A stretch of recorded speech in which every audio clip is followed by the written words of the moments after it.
Edmonton declaring a housing and homelessness emergency Tuesday. In a vote of 9-4, Edmonton follows cities like Ottawa and Toronto in escalating the housing crisis. Mayor Amarjeet Sohi pointing to 300 homeless deaths in the last year, hoping this will push government, businesses, and everyday Albertans to step up. And is it created by a systemic failure of this society not to protect most vulnerable and continue to create conditions where more and more poor people with modest means are falling into poverty and falling into houselessness. And if we don't stop that flow into houselessness, then we will not be able to tackle this issue. 4 councillors voted against the emergency declaration, fearing it's a symbolic move without action. Just a high-level estimate, we're going to have to spend at least between $400 to $600 million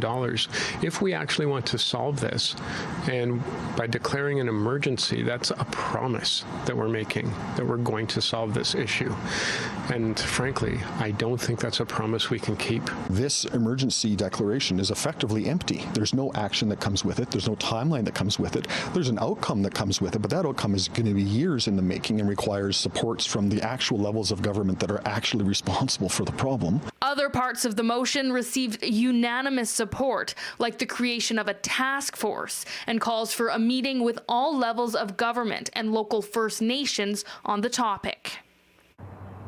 Alberta's Minister of Municipal Affairs calling Edmonton's declaration of a housing and homelessness emergency performative, in a statement saying it is important to clarify to Albertans that this motion does not have any legal implications, authority, or binding force. The provincial government will continue to work with Grand Chief Cody Thomas, Chief Dale McPhee of the Edmonton Police Service, as well as City of Edmonton employees to protect vulnerable Albertans, hinting at news of action in the coming days.